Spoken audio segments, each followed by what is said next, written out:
Hello students, welcome to Halkenstein academic to admission course. তো আজকে আমরা যে কনসেপ্ট নিয়ে আলোচনা করব সেটি হচ্ছে কিস্তি এবং ঋণ পরিশোধ সূচি। বেসিক্যালি আমরা বিভিন্ন ব্যাংক থেকে লোন নিয়ে থাকি কিংবা কাউকে লোন দিয়ে থাকি। তখন লোন দেওয়ার ক্ষেত্রে আমরা যেটি চিন্তা করি যে সে আমাকে আদৌ কিস্তি আকারে টাকা দিচ্ছে নাকি একসাথে টাকা দিচ্ছে। যদি কিস্তি আকারে টাকা দেয় তাহলে দেখা যায় যে কি একটা সার্টেন টাইম পিরিয়ডের পর একটা নির্দিষ্ট অ্যামাউন্টের টাকা হয় আমি যদি লোন নিয়ে থাকি তাহলে আমাকে ব্যাংকে দিতে হয়, কিংবা আমার কাছ থেকে কেউ যদি লোন নিয়ে থাকে তখন সে একটা সার্টেন অ্যামাউন্টের টাকা একটা নির্দিষ্ট সময় পর আমার কাছে দেয়। তো ওই টাকাটাকে বলা হয় কিস্তি। এখন চলো আমরা এই কিস্তি রিলেটেড কিছু ম্যাথ করব, ঠিক আছে? তো দেখো, আমাকে এখানে ম্যাথের মধ্যে কি কি বললো যে তুমি তোমার ছোট বোনের কাছে প্রতিজ্ঞাবদ্ধ হলে যে আজ থেকে 5 বছর পর তাহলে আমার n ইজ ইকুয়ালস টু 5, তার গ্রাজুয়েশন শেষে তুমি তাকে একটি কম্পিউটার উপহার দিবে। সে সময় কম্পিউটার কিনতে 60,000 টাকা লাগবে, সেই সময় লাগবে। দ্যাট মিনস এটা ফিউচার ভ্যালু, ঠিক আছে? যদি এর জন্য তোমাকে 11% সুদের হারে, এই যে 11% সুদের হার, এটা কে পরবর্তী 5 বছর প্রতি মাস মানে আমার m ইজ ইকুয়ালস টু 12। বছরের শুরুতে একটি নির্দিষ্ট পরিমাণ টাকা ব্যাংকে জমা করতে হয়, তাহলে মাসিক কিস্তির পরিমাণ, মাসিক কিস্তিটাকে আমরা বলি এ। আচ্ছা, আমি এখানে লিখে দিই, এ মানে অ্যানুইটি বা মাসিক কিস্তি।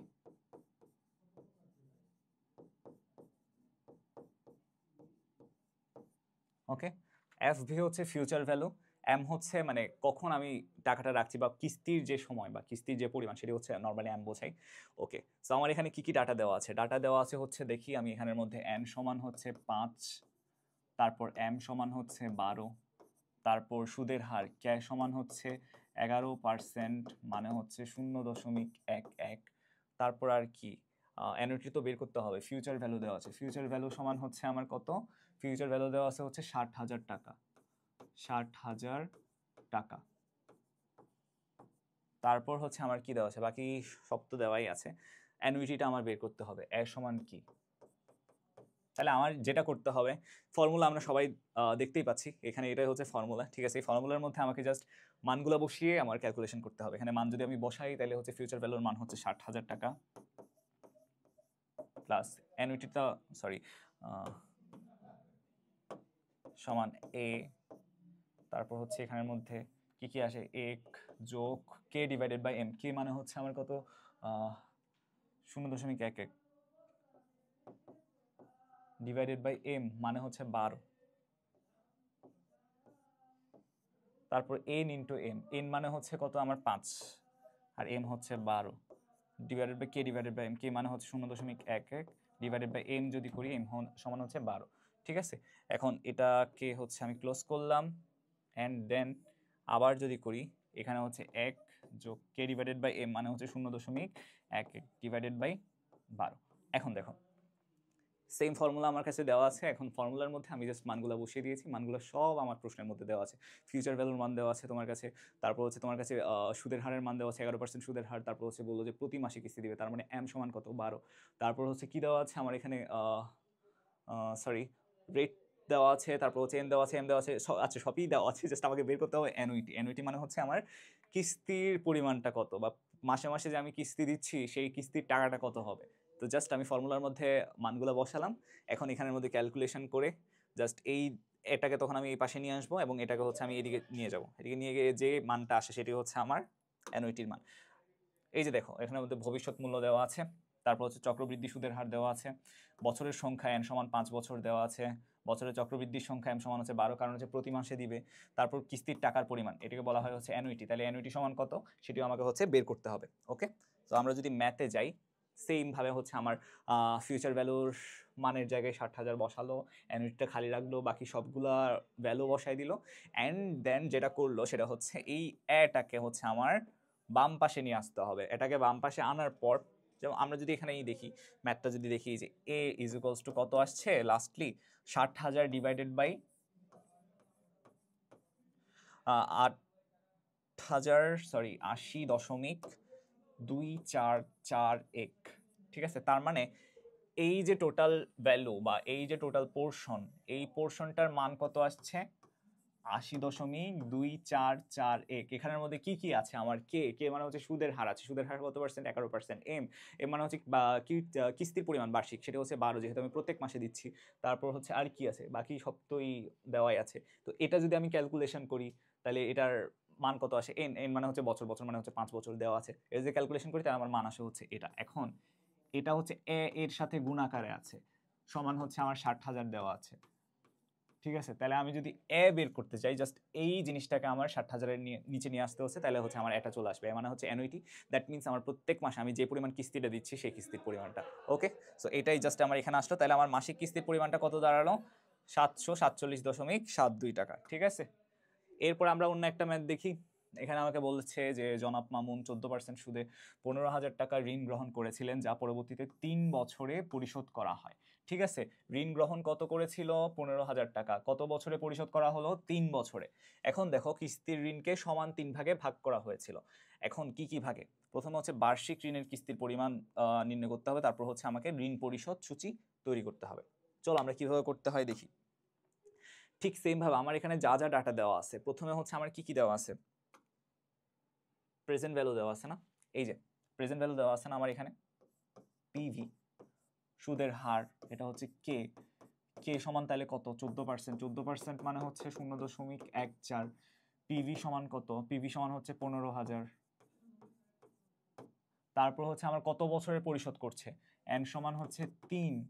ঠিক আছে, ঋণের কিস্তিকে সমান 3 ভাগে ভাগ করা হয়েছিল। ঋণের কিস্তিকে যেহেতু সমান 3 ভাগে ভাগ করা হয় প্রত্যেক বছরে, তাহলে আমার এখানের মধ্যে এম এর জিনিসটা আসছে না। সমান 3 ভাগে মানে হচ্ছে 3 বছরে ভাগ করবে। তাহলে দেখো প্রথমে আমার পিভিটা দেওয়া আছে, পিভি লিখে নিলাম। তারপর হচ্ছে সুদের হার 14%, বছরের সংখ্যা এন সমান হচ্ছে 3। তাহলে আমার পিভির যে ফর্মুলা বা প্রেজেন্ট ভ্যালু সমান হচ্ছে আমার এনুইটি ইন্টু, এটা হচ্ছে এনুইটি, সরি, এনুইটি ইন্টু 1 যোগ 1 ভাগের 1 যোগ K to the power N divided by K. আর উপরে তো কিছুই নাই বা পাশেও কিছু নেই। এখানে যদি আমাদেরকে ফিউচার ভ্যালু বের করতে বলতো তাহলে আমাদের এখানে একটা চেঞ্জেস আসতো, সেটা হচ্ছে এদিকে আবার 1 যোগ কে ডিভাইডেড বাই এমটা হচ্ছে আমাদের গুণ করা লাগতো। কিন্তু এখানে সরি, জিনিসটা একটু সুন্দর করে লিখি, এটা এখানে বোঝা যাচ্ছে না। ফর্মুলাটা যদি আমরা লিখতে যাই, প্রেজেন্ট ভ্যালু সমান হচ্ছে, আবার দেখো প্রেজেন্ট ভ্যালুতে কি কি আসছে? প্রথমে হচ্ছে অ্যানুইটির একটা পোর্শন আসছে। ঠিক আছে, অ্যানুইটির পরে কি আসছে? আমাকে 1 থেকে কত বিয়োগ দিতে হচ্ছে? 1 ভাগের 1 যোগ K divided by K to the power K whole to the power হচ্ছে এন, আর নিচে হচ্ছে আমাকে কে দিয়ে ভাগ দিতে হচ্ছে। আর এই যে মানটা, এই মানটাই হচ্ছে আমার প্রেজেন্ট ভ্যালু। প্রেজেন্ট ভ্যালু মানে হচ্ছে বর্তমান মূল্য। এখন এখানের মধ্যে দেখো প্রেজেন্ট ভ্যালুর মানটা দেওয়া আছে কত? 15,000। ঠিক আছে, 15,000 দেওয়া আছে। অ্যানুইটিটা হচ্ছে আমাকে বের করে নিতে হবে, অ্যানুইটিটা আমি খালি রাখি। বাকি পোর্শনের পার্টের ম্যাথ হচ্ছে আমাকে দেওয়া আছে, ম্যাথের জন্য যা যা লাগবে, যেমন হচ্ছে 1 যোগ 1 ভাগের 1 যোগ 0.14। কত বছরের জন্য বলেছে আমাকে? এন সমান হচ্ছে 3। ঠিক আছে, তারপর বলেছে কি আবার নিচে দিয়ে কে আসবে, কে সমান হচ্ছে কত? সুদের হার 14% মানে 0.14। এখন এটাকে যদি সলভ করি তাহলে কত আসে? 15,000 সমান এ গুণ এর পাশে যে পোর্শনটা আছে, এই পুরো পোর্শনটার মান কত আসে? 2.3216। 2.3216। তাহলে তুমি যদি এর মানটা জাস্ট বের করতে চাও, এর মানটা কত আসবে? 15,000 ভাগ 2.3216। তাহলে মানটা কত আসে? অ্যানুইটির পরিমাণ 6,461 টাকা। এটাই হচ্ছে আমার আনসার। তাহলে আমার ঋণের কিস্তির পরিমাণ কত দাঁড়ালো? 6,461 টাকা। আশা করি সবাই অঙ্কটা বুঝতে পেরেছো। খুবই সহজ একটা ম্যাথ, প্রেজেন্ট ভ্যালুর ম্যাথ। প্রেজেন্ট ভ্যালু দেওয়া আছে, এনুইটিটা বের করতে হবে, জাস্ট একটু করে তোমাকে এটাকে বাম পাশে আনতে হবে, বাকি সব কিছুই সেম এবং ইজি। ওকে, তারপরের পোর্শনটা যদি আমরা দেখি, এটা জাস্ট একটু ট্রিকি পার্ট এই ম্যাথটার মধ্যে। দেখো এখানে আমাকে 3 বছরের জন্য আমাকে হিসাব করতে হচ্ছে। 3 বছরের হিসাবের জন্য আমাকে দেখো প্রথমটার ক্ষেত্রে প্রথম বছরের আমার প্রারম্ভিক জোর বা ঋণের প্রারম্ভিক জোর কত ছিল? আমি কত নিয়েছিলাম ঋণ?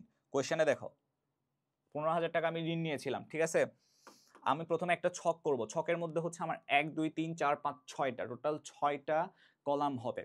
6টা কলামের মধ্যে প্রত্যেকটা কলাম আমি নাম্বারিং করব 1 2 3 4 5 6 করে, 6 পর্যন্ত 6টা কলাম। প্রথম কলামের মধ্যে আমি কিস্তির সংখ্যাটা লিখব। কিস্তির সংখ্যা কি কি? 1 2 3, যেহেতু 3টা কিস্তির মধ্যে আমাকে টাকাটা দিয়ে দিয়েছে। ঠিক আছে, তারপরে লিখব হচ্ছে আমি ঋণের প্রারম্ভিক জের। ঋণের প্রারম্ভিক জের মানে হচ্ছে প্রথম বছরে মনে করো আমি কত টাকা ঋণ নিয়েছিলাম, 15,000 টাকা ঋণ নিয়েছিলাম না, তাহলে ওটা আমি লিখলাম। তারপর হচ্ছে কিস্তির পরিমাণ আমি কোথায় পেয়েছি, এই যে একটু আগে যে ম্যাথটা করলাম 6,461 টাকা বা 6,461 টাকা, এটা হচ্ছে আমার কিস্তির পরিমাণ। প্রথম বছর আমি এত টাকা করে কিস্তি দিচ্ছি, তাহলে 6,461 টাকা লিখলাম কিস্তির পরিমাণ। এখন যেটা করতে হবে, প্রতি কিস্তিতে প্রদত্ত সুদের পরিমাণ, কিস্তি দিচ্ছি এখন ওটার সাথে তো আমাকে সুদও দিতে হচ্ছে, তাই না? এমনি এমনি তো আমি কারো কাছ থেকে লোন নিচ্ছি না, সে তো হচ্ছে আমাকে টাকা দিচ্ছে কেন, যাতে সুদ পায়, সুদের মাধ্যমে তার একটা লাভ হয়। এখন ওই সুদটা আমি কিভাবে বের করবো, সুদের পরিমাণটা হচ্ছে 14%, ওটাকে আমি কিভাবে কিসের দিয়ে মানে কি দিয়ে গুণ করবো হচ্ছে ঋণের প্রারম্ভিক জের যেটি আছে ওইটি দিয়ে, মানে 15,000 যে টাকাটা আমি ঋণ নিয়েছি তার সাথে আমি 14% সুদ যদি আমি গুণ দেই তাহলে কত আসে, 2,100 টাকা সুদ আসলো, ঠিক আছে? এখন এর পরের পোর্শন যেটা প্রত্যেক কিস্তিতে প্রদত্ত আসলের পরিমাণ, আমি এটা সুদ বের করলাম, সুদের যে পোর্শনটা বের হলো সেটা হচ্ছে 2,100 টাকা। কিস্তির পরিমাণটা কত, কিস্তির পরিমাণটা হচ্ছে 6,461। একটা জিনিস মনে রাখবা, কিস্তির যে পোর্শন, কিস্তির পোর্শনের মধ্যে দুইটা জিনিস আছে, একটা হচ্ছে তোমার আসল টাকাটা, আরেকটা হচ্ছে সুদের টাকাটা। আসল টাকা আর সুদের টাকা দুইটা মিলে যে একসাথে হয় সেটা হচ্ছে আমার কিস্তি। তাহলে কিস্তি থেকে আমি সুদের টাকাটা কেমনে বের করতেছি, সুদের টাকাটা বের করতেছি হচ্ছে ওই যে প্রারম্ভিক যে টাকাটা নিয়েছি না, ওইটাকে যদি আমি সুদের হার দিয়ে গুণ করি তাহলে হচ্ছে আমার সুদের পোর্শনটা বের হয়ে যাচ্ছে। এখন ওই কিস্তির টাকা থেকে যদি সুদের টাকাটা বিয়োগ করি তাহলে আমার আসল টাকাটা বের হয়ে যাচ্ছে, মানে আসল টাকার কত পার্সেন্ট বা আসল টাকার কত টাকা আমি তাকে হচ্ছে প্রথম কিস্তিতে দিচ্ছি, সেটা হচ্ছে কত, 4,361। এখন ঋণের সমাপনীজের, তাহলে আমার এটা হচ্ছে আমার আসলের পরিমাণটা আছে। এখন যদি আমি সমাপনীজের হিসাব করতে যাই তাহলে হচ্ছে 15,000 থেকে এটা বিয়োগ দিতে হবে, বিয়োগ দিলে আসে হচ্ছে আমার 10,639 টাকা। একইভাবে ওটাকে আমি আবার হচ্ছে ঋণের প্রারম্ভিক জের ধরবো, আবার হচ্ছে আমার কিস্তির পরিমাণটা তো সেম প্রত্যেকটার ক্ষেত্রে, একইভাবে ওইখান থেকে হচ্ছে আমি 14% হারে সুদ বিয়োগ দিব, সুদ বিয়োগ দেওয়ার পরে হচ্ছে আবার ওই সুদের যে পোর্শনটা আছে, সুদের যে পরিমাণটা আছে ওইটাকে হচ্ছে আমি আবার ওই কিস্তির পরিমাণ থেকে বিয়োগ দিব, তাহলে আমার আসল টাকাটা বের হবে। আসল টাকাটা বের হওয়ার পরে ওইটাকে হচ্ছে আমি এই 6,461 থেকে বিয়োগ দিব, বিয়োগ দেওয়ার ফলে কত আসে, বা ইয়া থেকে বিয়োগ দেওয়ার ফলে কত আসে, আমার 5,668 টাকা। এটা কোত্থেকে পাইছি, এই যে আমার এই পোর্শন, তারপর হচ্ছে আমার এই পোর্শন, সরি 2 নাম্বার পোর্শন, ঠিক আছে? এখন এই দুইটা পোর্শনের মধ্যে যদি আমার বিয়োগ করি তাহলে আমার যেই মানটা আসবে সেটি হচ্ছে আমার এই যে ঋণের সমাপনীজের কত আসলো, 5,668 টাকা। এখন 3 নাম্বার পোর্শনে যদি আমরা যাই তাহলে কি দেখতে পাচ্ছি, ঋণের প্রারম্ভিক জোর, ওই যে যেটা সমাপনী জোর সেটা হচ্ছে আমার এখানে গিয়ে ঋণের প্রারম্ভিক জোর হয়ে যাবে, ঠিক আছে? এই জিনিসটা একটু মাথায় রাখো, সমাপনী জোর যেটা সেটা আমার এখানে প্রারম্ভিক জোর হয়ে যাবে। দেন একইভাবে কিস্তির পরিমাণটা সেম, আবার তুমি সুদের পার্সেন্টেজ করবা, যে তোমার কিস্তির প্রারম্ভিক যত আছে ততর সাথে তুমি 14% করে সুদ বের করলা, দেন ওই সুদের পোর্শনটাকে তুমি কিস্তির থেকে বাদ দিয়ে আসলটা বের করলা, আসল বের করার পরে তোমার যে আসলটা আসলো সেটাকে হচ্ছে তোমার প্রারম্ভিক জের থেকে তুমি যদি বিয়োগ দাও তখন তোমার ফাইনালি নেগেটিভ না সরি জিরো আসবে, তাহলে বুঝবে যে হচ্ছে তোমার অঙ্কটা হয়েছে। তাহলে আমার অঙ্কের তিনটা ধাপ কি কি, মনে করো তোমার হচ্ছে কিস্তি তুমি বের করেছো, কিস্তি হচ্ছে 3 বছরই সেম থাকবে, ঠিক আছে? এখন কিস্তির সাথে হচ্ছে আরেকটা জিনিস চলে আসে, সেটা হচ্ছে সুদের হার।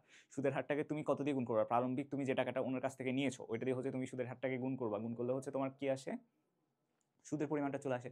সুদের পরিমাণটা তুমি কিস্তির থেকে বাদ দিবা, তাহলে হচ্ছে তুমি কিস্তির মধ্যে কি পরিমাণ আসল টাকা আছে ওইটা বেরোবা।